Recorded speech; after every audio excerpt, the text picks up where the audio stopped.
Ibihe byiza kandi amahoro y'Imana kuri mwese bakuzi ba isi mu ncamake bayikaze makuru agezweho muri aka kanya. Tugiye kuganira ku kirego kiri kuvugwaho cyane muri iyi minsi mu Rwanda, ni ikirego cya Dr Christopher Kayumba wahoze ari umwarimu muri kaminuza y'u Rwanda uherutse gutangaza ko yinjiye muri politiki, ariko ubu ngubu akaba ari kwitaba ubugenzacyaha ku cyaha akurikiranyweho cy'umukobwa umushinja kuba yaragerageza kumufata ku ngufu ubwo yamwigishaga mu 2017 muri kaminuza y'u Rwanda. Ntujye kure, ndagaruka tuvuga byinshi kuri iki kirego, ibyagiye bitangazwa ndetse n'icyo abanyamategeko babitangajeho, nicyo Christopher Kayumba yahanishwa iki cyaha kiramutse kimuhamye. Ntujye kure.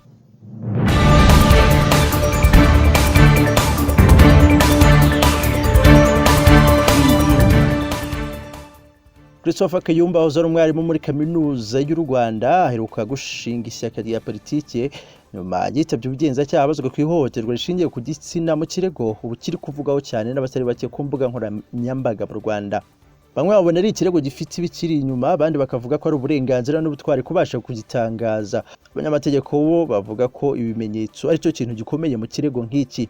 Tariki 16 z'ukwezi kwa gatatu, ishyaka Rwandese Platform for Democracy rya Kayumba ryatangaje ko rivutse. Bukeye tariki 17 kuri Twitter hatangajwe inkuru y'uko Kayumba yagerageje gufata ku ngufu umukobwa yari abereye umwarimu mu ishuri ry'itangazamakuru wamusanze mu rugo iwe mu 2017.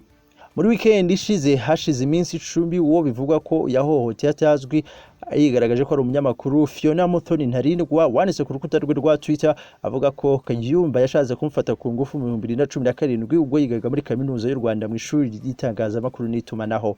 Fiona Ntarindwa yemeje ko ari uvuga mu ruhererekane rw'inyandiko yanditse kuri Twitter na Kamara Basaliva, ivuga ko yagiye kureba Kayumba ngo bavugane ibirebana n'ishuri, asanga ameze nk'uwasinze ashaka kumusambanya ku ngufu ariko abasha kumucika arahunga. Christopher Kayumba arakoresheje Twitter yakanye ibi birego, avuga ko bigamije gupfobya igitekerezo cye cyuko bashinze ishyaka riharanira demokarasi. Mu cyumweru gishize yitabye ubugenzacyaha abazwa kuri ibyo birego ubu biri guteza impaka nyinshi mu Banyarwanda bakoresha imbuga nkoranyambaga.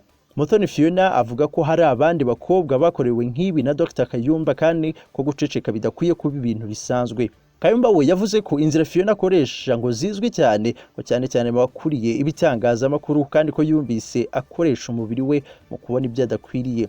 Mu Rwanda iki kirego kiri mu biri kuvugaho cyane mu buryo butandukanye, ndetse na Minisitiri w'Ubutabera yabivuzeho, bamwe bamunenga gufata uruhande. Minisitiri w'Ubutabera yakebuye Kayumba avuga ko ari kugerageza kwibasira Fiona kandi yaravuze ihohoterwa yakorewe. Benshi banenze Minisitiri w'Ubutabera bavuze ko atarakwiriye gufata uruhande mu kirego kikiri mu bugenzacyaha. Mu butumwa bwanditswe na Aime Marie Mahoro uba mu mujyi wa Kigali, yabwiye BBC ko akurikije uko abantu babifata ihohoterwa nk'iri, gutinyuka kuvuga ko warikorewe wari ubutwari. Ati nk'umuntu uzi iri hohoterwa kuko nanjye nigeze kurikorerwa sinabasha kubivuga, icyo ndeba sigiye yabivugiye no kuba yarabashije kubivuga ndamwumva kandi irembera ibyo avuga. Yongeraho ati ntabwo umuntu yapfa kubivuga gutyo gusa, byanze bikunze Fiona afite ikimenyetso bazabyerekana kuko abenshi nicyo tubura. Kongeraho n'ipfunwe no gutukwa biri hanze aha. Emile Wangutsa nawe utuye mu mujyi wa Kigali yabwiye BBC ko ikirego cya Fiona Muthoni abona gifite ibindi bikiri inyuma akurikije igihe cyavugiwe. Ati Kayumba ni umuntu usanzwe uzwi cyane, ni umuntu wanaburanishijwe arafunga umwaka ushize, ni gute umuntu yibutse gutangaza ibyo byamubayeho hashize imyaka 3? Nge ndabona ko hari ikibyihishe inyuma, ntekereza ko yaba ari no gukoreshwa kugira ngo bace intege imigambi ya politiki ya Kayumba. Cynthia Umurungi uzwi nka Ginti, imirimbanyi y'uburenganzira bw'abagore, avuga ko nta cyabuzo wakorewe ibi kuvuga ibyamubayeho igihe cyose abishakiye cyangwa yumva bifitiye imbaraga. Ati kuki abantu bahora batera amabuye wahohotewe kandi barangiza bakibaza impamvu abantu bahohoterwa badatinyuka kuvuga ibyababayeho.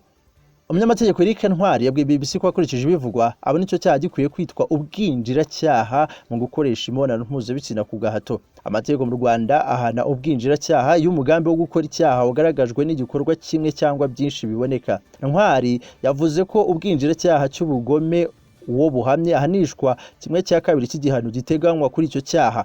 Amategeko akaba ubusanzwe ateganya imyaka itarenga 15 y'igifungo ku cyaha cyo gukoresha undi mibonano mpuzabitsina ku gahato. Mwaravuga ko ikirego nk'iki nigishyikirizwa ubushinjacyaha buzareba niba hari ibimenyetso bihagije byatuma bikiregera urukiko. Ati bagomba kureba niba koko harabaye kugerageza kumufata ku ngufu, bizasaba ibimenyetso. Kuwa gatandatu nibwo Mutoni Fiona ukorera televiziyo ya CNBC yifashishije urukuta rwe rwa Twitter yavuze ko ubwo yigishwaga na Dr Kayumba muri kaminuza y'u Rwanda yamukoreye ihohoterwa rishingiye ku gitsina. Kayumba ushinjwa nawe yahise ajya kuri Twitter avuga ko ibyo ashinjwa ari ikinyoma no gushaka kumuharabika. Mu butumwa bwe yamenyesheje urwego rw'igihugu rw'ubugenzacyaha RIB uri gukora iperereza kuri iyi dosiye ko nubwo ntarindwa avuga ko yaragiye gufatwa ku ngufu mu 2017 yakomeje kumutumira mu biganiro bye kuri televiziyo mu 2018 yavuze ko ntarindwa yamusabaga ko bahura bari bonyine ariko ndakabyanga ati oya ntago nigeze nguhohotera mu myaka myinshi buri gihugu nabaga nsotse mu ishuri wanyingingiraga kugushyira mu itsinda ryanjye ry'abashakashatsi cyangwa se kuwa bumwe mu bagize ikinyamakuru cyacu narabyanze kuko nari narumvise gukoresha umubiri wawe kugira ngo ubone ubufasha ukeneye.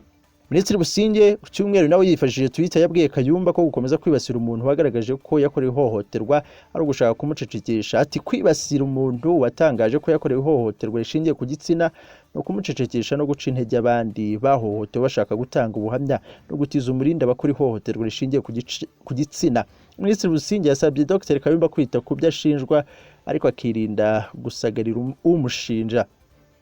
Dr Kayumba yahise yongera kwandika avuga ko nawe kuba ntarindwa yarajyanye ikibazo cye ku mbuga nkoranyambaga kandi inzego zibishinzwe ziri kugikoraho iperereza ari ukumuharabika. Ati nyakubahwa minisitiri niba wakurikiye neza iyi nkuru nuriya muntu bogamiyeho wanyandagaje mu ruhame antera ubwoba kandi yaramaze gutanga ikirego cye ku bugenzacyaha nk'umunyamategeko mukuru mu gihugu cyacu biriya byemewe n'amategeko bihanwa n'ingingo ya 256 mu gitabo cy'amategeko ahana ibyaha mu Rwanda. Kuri wa 29 Werurwe 2021 ishyaka RPD ryatangaje ko urwego rw'ubugenzacyaha RIB rwongeye guhamagaza Dr Kayumba Christopher yagize riti turabamenyesha abayoboke bacu abanyarwanda muri rusange n'inshuti ku muyobozi wacu Dr Christopher Kayumba yitaba urwego rw'ubugenzacyaha RIB ku nshuro ya kabiri uyu munsi kwa 29 Werurwe 2021. Ndagushimiye cyane ko warunkurikiye muri aya makuru na makuru ya isi mu ncamake. Niba utarakora subscribe nagusaba gusiga ubikoze kugira ngo nandi makuru yacu agenda kugeraho bwa mbere. Urakoze cyane mukomeze kugubwa neza. Ngeritwa Abraham Uwimana.